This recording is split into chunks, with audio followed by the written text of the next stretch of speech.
Everyone, कैसे हैं आप सभी लोग। गुड इवनिंग सभी को। तो आज हमारे लाइव इंटरेक्शन का टॉपिक जगीरा, एक अजनबी सौदागर।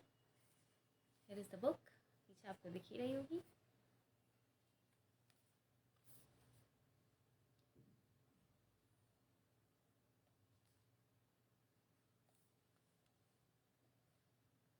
तो चलिए जगीरा के ऑथर को हमारे साथ इनवाइट करते हैं और बुक के बारे में हम उनसे ही जानते हैं, क्योंकि एक ऑथर की किताब के बारे में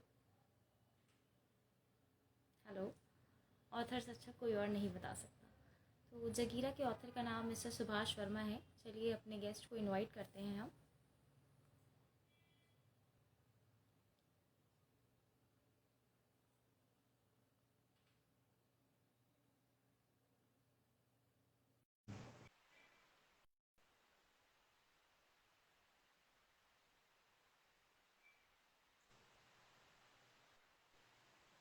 सर मैंने hello. Good afternoon sir. Good afternoon जी। मेरी आवाज़ क्लियर है? हाँ बिल्कुल। आप क्लियर सुन पा रहे हैं मुझे? जी जी। ओके। सो कैसे हैं सर आप? बिल्कुल बढ़िया, आप बताइए मैडम। जी मैं भी अच्छी हूँ। सो वीकेंड तो खत्म हो गया है, आज वीक की शुरुआत है। कैसा क्या प्लान्स हैं आपके सर वीक में? बस इस वीक में आज मैंने स्पेशल इस इंटरव्यू के लिए छुट्टी लिया है। इसमें ओह, एक इंटरव्यू के छोटा लिए सा। छुट्टी लिया है।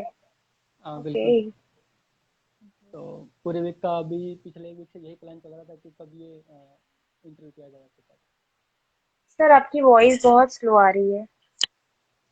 अभी क्लियर आ रहा है साउंड? हाँ, प्रॉपर है, अभी वॉइस प्रॉपर है। हाँ जी, हाँ जी। तो सर हम तो आपके बारे में जानते हैं, आपकी किताब में जी आप पता चल रहा है कि आप सगीरा के ऑथर है, पर आप अपने बारे में हमारे व्यूअर्स को कुछ बताइए। जी। जैसा आप सभी जानते हैं, मेरा नाम सुभाष वर्मा है और मैं एक मेडिकल फिजिशिस्ट हूँ अपोलो हॉस्पिटल दिल्ली में। और हम कैंसर ट्रीटमेंट में एक महत्वपूर्ण रोल अदा करते हैं। इसके अलावा मैं एक लेखक भी हूँ। और मेरी किताब अभी प्रकाशित हुई है, जगीरा एक अजनबी सौदागर, रेडगर प्रकाशन की तरफ से। उससे पहले भी 2 किताबें मैं पब्लिश कर चुका हूँ।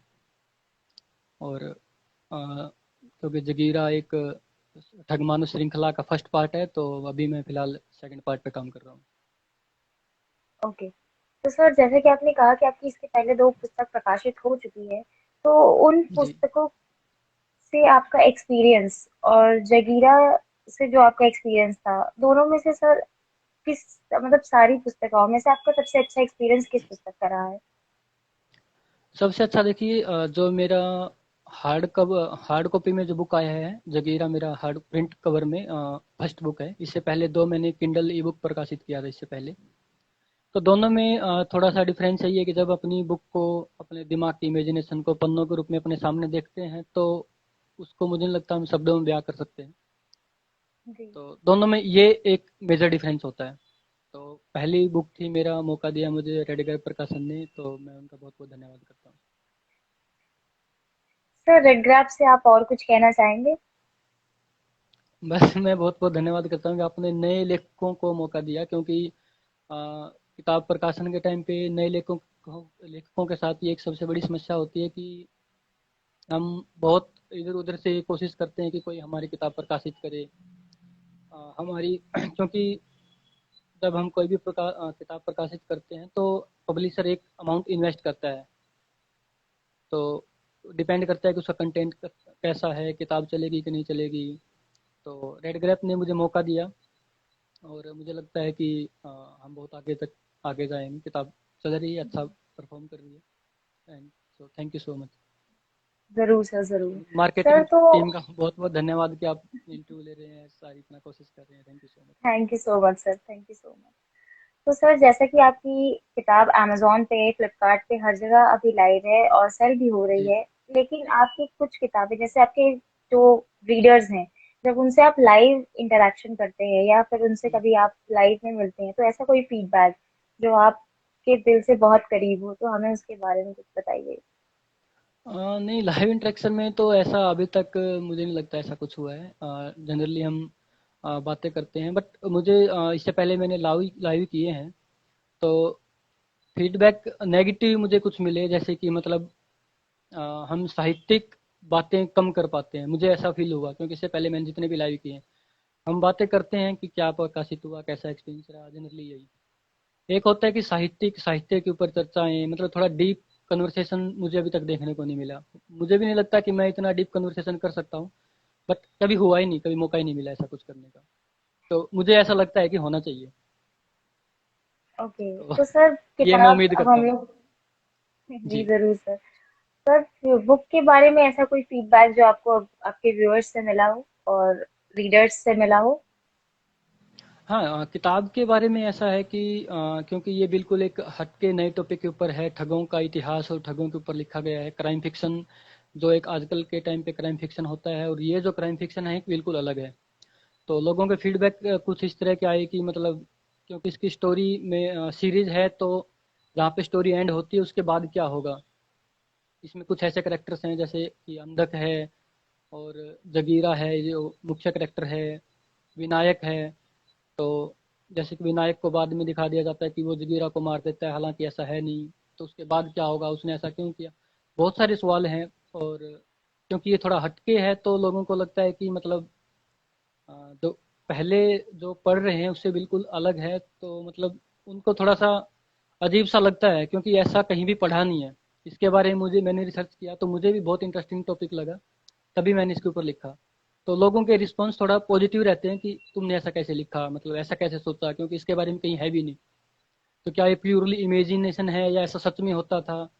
लोग थोड़ा सा वो क्या बोलते हैं उसको, बहुत चक्का रह जाते हैं कि क्या सच में ऐसा था, वास्तव में रियल में ऐसा होता था, और ये सच में ऐसा होता था, रियलिटी बेस्ड स्टोरी है ये। तो ऐसे ऐसे सवाल कई ओके बार तो आते हैं मेरे सर, साथ। ओके तो सर ये रियल रियल बेस्ड स्टोरी है मतलब? बिल्कुल बिल्कुल।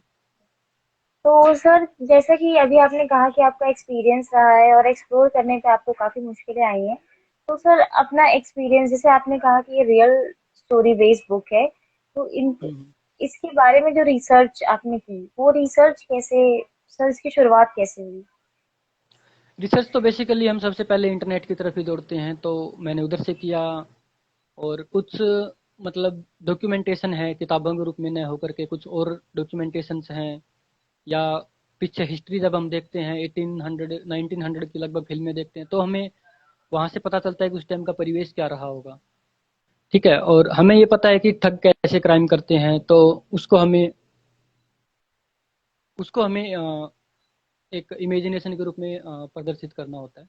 बस मेन मोटिव ये रहता है कि हम इस चीज़ों को उस टाइमलाइन में लिखें, वो हमें फिल्मों से या हिस्ट्री बुक से कहीं न कहीं से उठाना, मतलब उसको कहीं न कहीं से एक्सेप्ट करना होता है, हमें उसको लेकर के उस पृष्ठभूमि में लिखना होता है। मेन चैलेंज वही होता है कि उस टाइमलाइन में लिखा जाए स्टोरी को। तो सर जैसे कि आपने हमें बताया कि टाइमलाइन, मेन चैलेंजेस आपके टाइमलाइन होते हैं, इस मतलब इस किताब को लिखने में आपको हुँ। कितना वक्त लगा और कितना वक्त लगना चाहिए आपके अकॉर्डिंग एक देखिए, किताब को लिखने में? मुझे लगता है कि मैं एक फुल टाइम ऑथर तो नहीं हूँ फिलहाल के लिए। फ्यूचर में मैं कोशिश कर रहा हूँ अगर फुल टाइम ऑथर के रूप में काम कर सकूँ। अगर एक full time author, as a full time author अगर हम काम करते हैं, तो एक उपन्यास लिखने में कम से कम 1 साल लग ही जाता है।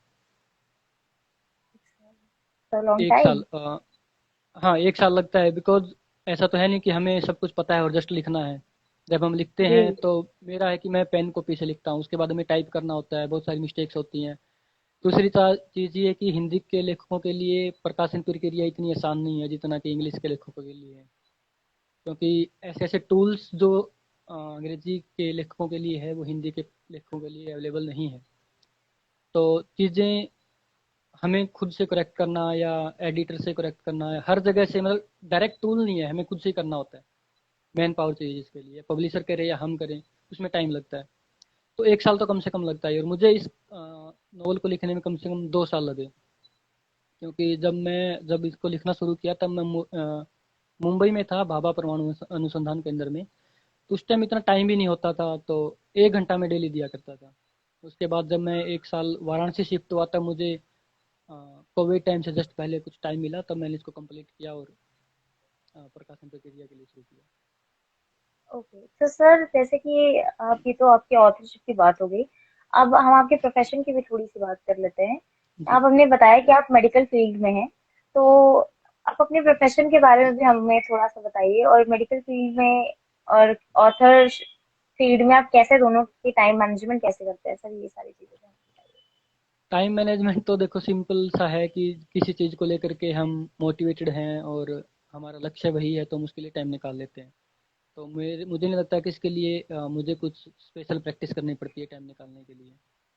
और रही बात प्रोफेशन की, तो मैं एक मेडिकल फिजिसिस्ट हूँ। मेडिकल फिजिसिस्ट होता है कि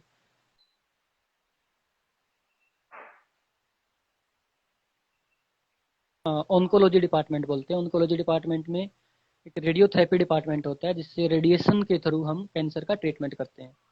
जो रेडिएशन डिपार्टमेंट में रेडिएशन के थ्रू जो ट्रीटमेंट करते हैं उसकी एक प्लानिंग होती है पहले, ट्रीटमेंट प्लानिंग और वो सब कुछ हैंडल करना वो एक फिजिसिस्ट का काम होता है कि पेशेंट को किस तरह से कितने टाइम के लिए क्या ट्रीट किया जाएगा। That is 3D planning is done by the medical physicist.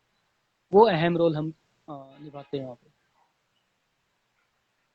Okay, तो सर जैसे कि बुक एक थ्रिलर फिक्शन है और इसमें काफी सारे क्वेश्चंस हैं, जैसा कि आपने कहा कि ये बुक का पहला पार्ट है, तो सर इन क्वेश्चंस को लिखने में और इस हम्म, किताब को लिखने में जो रिसर्च आपने की, और इसको ऐसा मोड़ देने में कि लोगों को इंटरेस्ट आए लास्ट के पार्ट और सेकंड स्टोरीज को जानने के लिए, उसके जो। जी। मैंने कुछ दिन पहले एक ब्लॉग लिखा था कि लिखा कैसे जाए वगैरह वगैरह, तो उसमें मैंने एक लाइन लिखी है कि उसके लेखन एक शतरंज के खेल की तरह है जिसमें सबसे आखिरी चाल सबसे पहले सोची जाती है। और वास्तव में ऐसा होता भी है। जब हम कोई उपन्यास लिखना शुरू करते हैं तब हमें उसका मोटा मोटा रूप पता रहता है कि हमें कहाँ खत्म करना है, ये नहीं है कि कहाँ शुरू करना है। जनरली लेखक क्या करते हैं, फर्स्ट टाइम ऑथर, हमें ये पता रहता है कि शुरू कहाँ करना है। और जब तक हमें ये नहीं पता रहता कि खत्म कहाँ करना है हम लिख नहीं पाते। तो सबसे पहले हमारा ज़रूरी है कि इसको कहाँ से कहाँ तक लिखना है, और वो मेरे दिमाग में पहले से ही रहता है। उसके बाद जब हम लिखने बैठते हैं तो स्टोरी अपने आप को खुद लिख लेती है। इसके बाद ये होना चाहिए, उसके बाद ये होना चाहिए, क्या करेक्टर्स होने चाहिए, उसके बाद स्टोरी अपने आप को बोल लेती है। हमारे दिमाग में पहले से ये रहना चाहिए कि ख़त्म कहाँ करना है और उसके नेक्स्ट पार्ट में क्या होगा। तो ये मेरे दिमाग में पहले से ही रहता है। ओके, तो सर जैसे कि जगीरा एक अजनबी सौदागर, एक अजनबी, ये जी। टाइटल रखने का कोई स्टोरी आपके दिमाग में, ये कैसे आया ये टाइटल रखना। हम्म। देखिए इसका एक मेन रीज़न ये था क्योंकि ये एक है तो एक क्राइम फिक्शन, बट आज के जैसे क्राइम होता है गन पॉइंट्स पे या किसी भी तरह से लगा लो, ये वैसा नहीं है। जो ठग्स होते थे उनका एक अपना लूटपाट करने का तरीका होता था, उनका एक अपना नज़रिया होता था। वो पूजा पाठ करते थे, एक सलीके से पूजा पाठ करते थे। सामने वाला कोई ये जज नहीं कर सकता था कि ये ठग हैं या किसी लूटपाट करने के लिए आए हैं। वे एक अजनबी की तरह उनके साथ उनसे मिलते थे, बातें करते थे और अचानक से अपनी वारदात को अंजाम दे देते थे।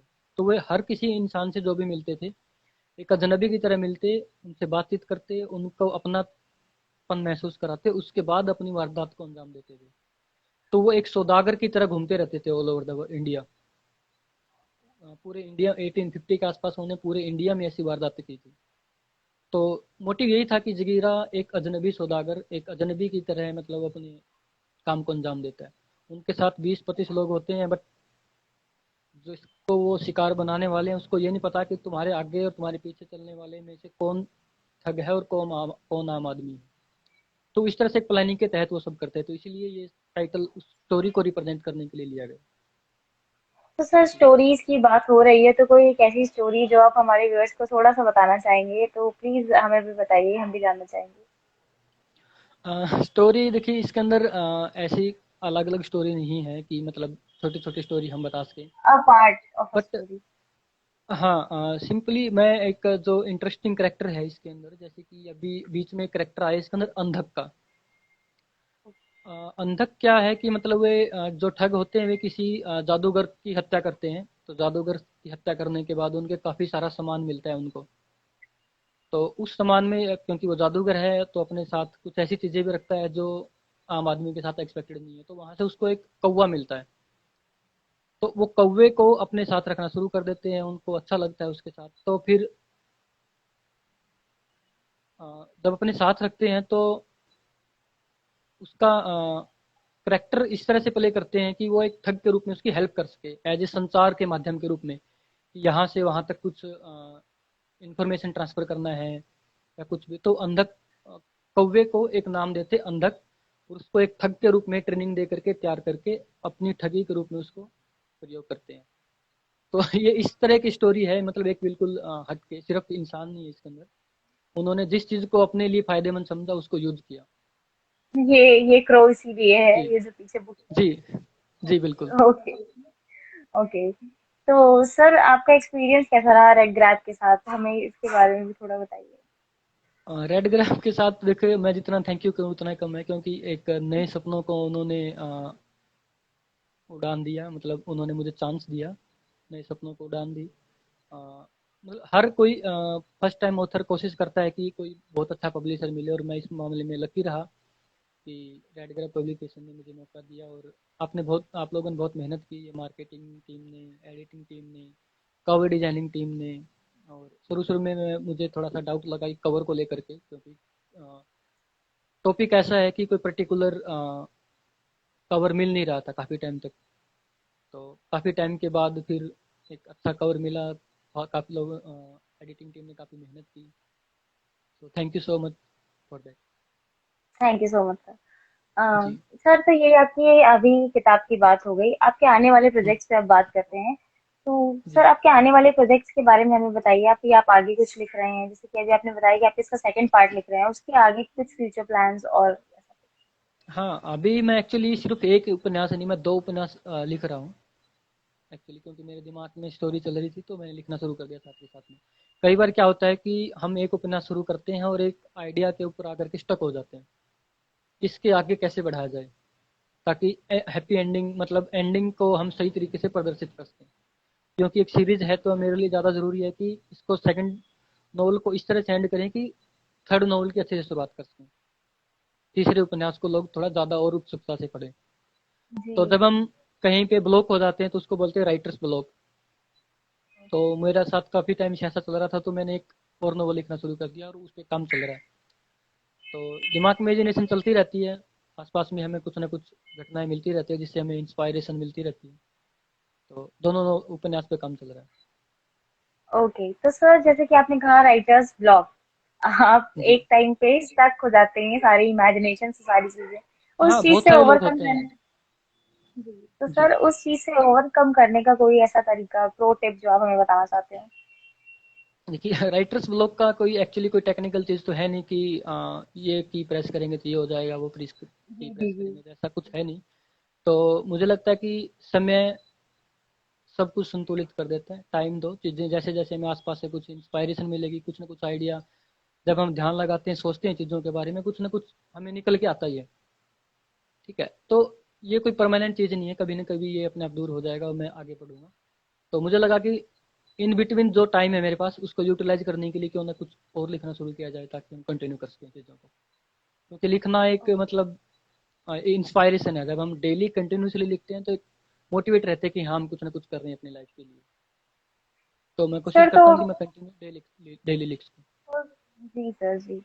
सर आपको मतलब आपके अकॉर्डिंग इमेजिनेशन से लिखना और एक्सपीरियंसेस से लिखना, दोनों में क्या आप प्रेफर करना चाहेंगे? आई I मीन कोई स्टोरी इमेजिन करके लिखना इजी होता है या कोई स्टोरी एक्सपीरियंस करके? और हेलो। नहीं, हेलो, हेलो। इज हाँ दैट सर, मेरी ऑडिबल? आवाज हेलो। आ रही है? हाँ हाँ बिल्कुल। Yes sir. ओके। हाँ तो देखिए कोई चीज इमेजिन करके। जी जी जरूर सर सर। जी, इमेजिनेशन से लिखना और एक्सपीरियंस से लिखना, दोनों चीज़ों में डिफरेंस है। अगर आपके पास इमेजिनेशन है तो आपको लिखना आना चाहिए। आपके पास एक्सपीरियंस है लिखने का, आपने 4 नॉवल लिख ली बट इमेजिनेशन आपकी खत्म होगी तो आप लिख नहीं पाएंगे। तो दोनों चीज़ें ही ज़रूरी है। हाँ, अगर मैं फर्स्ट टाइम ऑथर हूँ, मेरे पास इमेजिनेशन है, इमेजिनेशन आपके पास भी है, सबके पास होती है, आइडियाज़ सबके पास होते हैं। आसपास में हम बहुत सारी चीज़ों को ऑब्जर्व करते हैं और फिर सोचते हैं कि काश ऐसा होता, बट हर कोई लिखता नहीं है। ठीक है, तो लिखने के लिए आपके पास मोटिवेशन होना चाहिए, एक्सपीरियंस नहीं, मुझे जहाँ तक लगता है। अगर आपके पास लिखने का मोटिवेशन है, इमेजिनेशन है, तो आप लिख सकते हैं। एक्सपीरियंस नहीं भी हो तो भी चलेगा। एक्सपीरियंस है तो आपके लिए चीज़ें थोड़ा सा ये आसान हो जाती है कि जैसे कि मैं फर्स्ट टाइम ऑथर लिख रहा हूँ, तो मुझे ये रहता है कि लोग क्या कहेंगे, कि मैं कैसा लिख रहा हूँ, लोग मुझे एक्सेप्ट करेंगे कि नहीं करेंगे। क्योंकि मैंने नोवेल लिखा है, जो मुझे पहले ये डाउट था कि इस तरह का नोवेल आसपास में मार्केट में नहीं है कुछ भी इससे रिलेटेड, तो लोग इसे एक्सेप्ट करेंगे कि भी नहीं करेंगे। क्योंकि बहुत सारी चीज़ें हैं जो मार्केट में बाय डिफ़ॉल्ट चल रही है, जब हम भी कुछ भी नया इंट्रोड्यूस करते हैं तो दोनों ही संभावना है वहाँ पे, या तो चलेगी या नहीं चलेगी। तो एक्सपीरियंस से जब मैं फर्स्ट नॉवल पब्लिश कर चुका हूँ तो मुझे थोड़ा एक्सपीरियंस हो गया, अब ये चीज़ें थोड़ा सा मैटर नहीं करती। तो जब मैं नेक्स्ट नॉवल लिखता हूँ तो कुछ चीज़ें जैसे कि आसान हो गई, जैसे एडिटिंग, प्रूफ रीडिंग, कुछ चीज़ें थोड़ा सा ईजी हो जाती है एक्सपीरियंस के साथ। बट लिखने के लिए आपके पास इमेजिनेशन एंड मोटिवेशन होना चाहिए। एक्सपीरियंस नहीं भी है तो हेल्प करने के लिए पब्लिशर होते हैं, जैसे रेड ग्रेप पब्लिशर है और भी कितने सारे पब्लिशर हैं। आपके पास लिखा है तो बाकी चीज़ों के लिए आपके पास हेल्प करने के लिए चीज़ें हैं, बट इमेजिनेशन नहीं है तो कोई हेल्प नहीं कर सकता आपको। मोटिवेशन नहीं है तो आपको कोई आपका हाथ पकड़ के लिखने के लिए मजबूर नहीं कर सकता। जी जी। तो तो सर मोटिवेशन जैसे एंड कि अभी आपने इमेजिनेशन। कहा मोटिवेशन जरूरी होता है, जी। तो इस किताब को लिखने का पीछे आपका मोटिवेशन के बारे में भी हमें बताइए। एग्जैक्टली तो ऐसा कुछ नहीं है, क्योंकि मैंने ये लिखना मैंने शुरू किया था 12th क्लास से, लगभग आज से 7 8 10 साल पहले। इससे पहले मैंने 2 साइंस फिक्शन लिखे। तब मुझे पता नहीं था कि पब्लिशिंग भी कोई चीज होती एज ए है। ऑथर भी कोई कैरियर होता है वगैरह वगैरह। जी क्योंकि जी विलेज से बिलोंग करते हैं तो उस टाइम चीज़ें नहीं पता थी। 2 नॉवल आज भी वो मेरे अनपब्लिश्ड रखे हैं, आज भी घर पे रखे हुए हैं। उसके बाद मैंने एक कहानियाँ लिखी, तो मुझे लगा कि किंडल पे पब्लिश करते हैं, कहानी पब्लिश की। उसके बाद मैंने एक, क्योंकि मैं फिजिक्स से पीएचडी कर रहा हूँ, तो फिजिक्स की बुक भी मैंने लिखी, एक वो भी मार्केट में अवेलेबल है। उसके बाद फिर मैंने ये लिखा, तो ये मैंने पब्लिश किया। तो ये चीज़ें मतलब काफ़ी लंबे टाइम से आ रही, मुझे नहीं पता कि मुझे कहाँ से इंस्पायरेशन शुरू हुआ। हाँ, शुरू शुरू से बस लिखते चले आ रहे हैं, अच्छा लगता है, लिख रहे हैं। ऐसा नहीं है कि हमने किसी को देख करके, हाँ बहुत सारे लेखकों को पढ़ा मैंने कि और बेहतर कैसे लिख सकते हैं। जैसे कि प्रेमचंद को हमने बाय डिफ़ॉल्ट पढ़ते हैं आजकल, प्रेमचंद को हमें स्कूल से या कहीं भी प्रेमचंद की किताबें बाय डिफ़ॉल्ट ही पढ़ते हैं। अब जैसे अब मैं पढ़ता हूँ कुछ ऐसी किताबें जो थोड़ा सा हट के हो, जैसे आजकल मैंने आलोक जी की एक मिशन टू मार्स किताब है, उसको पढ़ा मैंने। अभी मैं पढ़ रहा हूँ एक कई चांद थे सरे आसमान किताब पढ़ रहा हूँ। तो जो टॉपिक से थोड़ा हटके है वो मैं किताबें पढ़ना पसंद करता हूँ। और ये किताबें हमें मोटिवेट करती है कि और ज़्यादा लिखने के लिए। तो मुझे लगता है किताबें पढ़ना ही एक लिखने के लिए मोटिवेशन है। पढ़ना जरूरी है लिखने के लिए। जी जी अभी तक जितने भी इंटरव्यूज मैंने किए हैं सब ऑथर्स ने मुझे यही कहा है सर कि पढ़ना बहुत जरूरी है लिखने के लिए। जी हमें बिल्कुल। शब्दों का चयन करना बहुत आसान हो जाता है पढ़ते हाँ, वक्त। लिखना एक्चुअली में सिर्फ लिखना नहीं है, शब्दों का चयन, शब्दों को एक माला की तरह पिरोना ही लिखना है, मुझे लगता है। और जब हम जी ऐसे चीज़ों को ऑब्जर्व करते हैं तो और ज़्यादा बेहतर कर पाते हैं। जब हम बेहतरीन उपन्यास पढ़ते हैं, उनके शब्दों के चयन को देखते हैं, तो हमें भी कुछ ना कुछ इमेजिनेशन उभर के आती है। मतलब हम, ऐसा नहीं है तो कि यहाँ बैठे बैठे किसी और चीज़ के बारे में इमेजिन कर सकते हैं। जब किसी इमेजिनेशन की हुई इमेजिनेशन के बारे में सोचते हैं तो और ज़्यादा इमेजिन कर पाते हैं, मुझे ऐसा लगता है। जी। तो सर जैसे कि अभी आपने हमें बताया कि आप इसके पहले एकेडमिक बुक लिखते थे, फिजिक्स की बुक्स जी। आपने लिखी हैं। Suddenly suddenly sir academic book से फिक्शन नॉवल पे ये स्विच कैसे और क्या थॉट नहीं आया नहीं आपके? नहीं, एकेडमिक्स बुक्स तो मैंने बाद में लिखा है। इससे पहले मैंने जब 12th से लिखना शुरू किया, मैंने एक मेरा उपन्यास साइंस फिक्शन लिखा मैंने, जिसका नाम था चिंतामणि। उसके ओके। बाद मैंने एक और उपन्यास लिखा जिसका नाम मैंने रखा था द फिशरमैन, वो अभी तक अनपब्लिश्ड है। उसके बाद मैंने फिजिक्स की बुक लिखी, क्योंकि मेरे पास डाटा था बहुत सारा, तो मुझे लगा कि ट्राई करते हैं किंडल के ऊपर कैसे पब्लिश करते हैं। वो मेरा फर्स्ट एक्सपीरियंस था चीज़ों को ओके एज तो ए मुझे ऑथर लगा के रूप कि में एस्टेब्लिश करने का। हाँ, क्योंकि प्रिंटिंग में और संसाधन नहीं होते हमारे पास कि कैसे पब्लिशर से अप्रोच करें वगैरह वगैरह। तो किंडल मेरे पास इजी माध्यम अवेलेबल था, तो मैंने किंडल पे किया उसको ई बुक फॉर्मेट में। उसके बाद मेरा कहानी संग्रह, मेरे पास 8 10 कहानियाँ लिखी हुई थी, मैंने वो भी प्रकाशित की। अधूरापन करके मेरा कहानी संग्रह है, वो भी लिखा। चीज़ें धीरे धीरे आसपास से मुझे पता चला कि हम पब्लिशर से कैसे अप्रोच कर सकते हैं, किताबें कैसे पब्लिश होती है। तो उसके बाद मैंने जगीरा को पब्लिशिंग के लिए अप्रोच किया। तो सर काफी व्यूअर्स हमारे पूछ रहे हैं आपसे कुछ सवाल, मैं आपको पढ़ के बताती हूँ, आप प्लीज उनका आंसर करिए। काफी लोग आपको हेलो कह रहे हैं सर। जी एंड देन काफी लोग आपसे पूछ रहे हैं, उन्होंने आपकी बुक पढ़ी और काफी अच्छी लगी, वो सेकंड पार्ट का वेट कर रहे हैं, तो प्लीज सर उन्हें बताइए कि सेकंड पार्ट कब आ रहा है। जी, थैंक यू सो मच, आपने किताब पढ़ा और पसंद किया। सेकंड पार्ट उम्मीद करता हूँ कि मतलब इस साल के एंड तक या नेक्स्ट ईयर तक ज़रूर अवेलेबल हो जाना चाहिए। ओके। कुछ लोग पूछ जी रहे हैं कि चिंतामणि सर कहाँ मिलेगी, अब बताइए। चिंतामणि अभी तक अनपब्लिश्ड है और साइड वाइज मैं उसके ऊपर भी काम कर रहा हूँ, उसकी टाइपिंग का काम चल रहा है अभी। मेरी वाइफ टाइपिंग कर रही है आजकल, तो मुझे लगता है कि इस साल के एंड तक अगर कंप्लीट हो जाता है तो नेक्स्ट ईयर वो बुक भी अवेलेबल हो जाए शायद। तो उम्मीद ओके करता हूँ कि मैं इस साल तो तक ही मैं पब्लिशर को सेंड कर सकूँ। ओके सर, जी ठीक है। तो सर जैसे कि अभी आपने कहा कि आप आपकी पहली किताब है और आप क्लास 12 से ही लिख रहे हैं, तो फैमिली आपकी राइटरशिप को क्या सपोर्ट करती है, देखिए फैमिली की तरफ से फैमिली आपको? में ऐसा है कि ऐसा फैमिली की तरफ से स्पोर्ट अनस्पोर्ट का ऐसा कुछ नहीं है कि आप ये मत करो वो मत करो। फैमिली की तरफ से हम इंडिपेंडेंट है कि आपको जो अच्छा लगता है आप कीजिए। और फैमिली का हमेशा यही सपोर्ट रहा है कि इतना ही होना चाहिए, मुझे लगता है इससे ज़्यादा या इससे कम नहीं, कि आप जो करना चाहते हैं वो फ्री माइंड से आप कीजिए। लाइफ आपकी है, आप इन्वेस्ट कर रहे हैं, आप गलत दिशा में मत जाइए, अगर आप सही हैं आप करते रहिए। मुझे लगता है कि इतना ही सपोर्ट एटलीस्ट होना चाहिए और इससे ज़्यादा की मुझे नहीं लगता रिक्वायरमेंट भी है। Someone said can't wait for a second part. So please reply. Thank you so much, आपने फर्स्ट पार्ट पढ़ा और बहुत जल्द सेकंड पार्ट अवेलेबल होगा। Thank you Amit for that. Okay. तो सर हम तो आपकी बुक के बारे में, हेलो तो सर हमें आपकी हेलो। बुक के बारे में जान, हेलो हाँ जी हाँ हेलो, जी। जी जी, हाँ हाँ। सर हमें आपकी बुक किताब के बारे में जान के काफी अच्छा लगा, और हम आशा करते हैं कि आपकी सेकंड पार्ट और आने वाले जितने भी प्रोजेक्ट्स हैं इसी तरह जी व्यूअर्स को और रीडर्स को पसंद आएंगे। थैंक यू हमारे जी साथ जी। जुड़ने के लिए सर। आप हमारे व्यूअर्स से थैंक कुछ यू सो और मच। कहना चाहते हैं तो? बस व्यूअर से ही कहूँगा कि आप किताबें पढ़िए। मैं ये नहीं कहूँगा कि सिर्फ जगीरा ही पढ़िए, किताबें पढ़िए, आगे बढ़िए। क्योंकि मुझे लगता है कि एक दिमाग की खुराक होती है किताबें, इमेजिनेशन, आपकी सृजनशीलता को बढ़ाने के लिए किताबें ज़रूरी हैं। आप किताबें पढ़िए और अपने दोस्तों को, अपने आसपास के लोगों को मोटिवेट कीजिए कि किताबें पढ़ें और आगे बढ़ें। एंड आपने जगीरा पढ़ा, पसंद किया, थैंक यू सो मच। उम्मीद है कि आगे जो भी लिखेंगे आप पसंद करेंगे सब लोग। Thank you so much for जी, that. Thank you so much for joining us sir. Sir अभी मिश्रा जी बोल रहे हैं कि सर आप टाइम कैसे मैनेज करते हैं जॉब के साथ अपनी?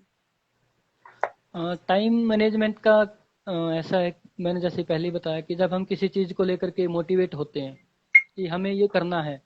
मैं चाहता हूँ कि मैं अपने आप को फ्यूचर में as a author, full time author full time establish कर ऑथर भी। सकूँ।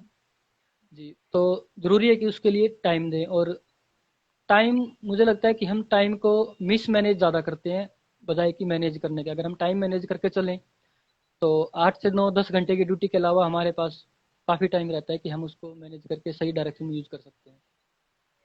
बस टाइम मैनेजमेंट ही थोड़ा सा वो है कि अगर हम अच्छे से करें तो कर सकते हैं। Thank you Mishra ji for that question.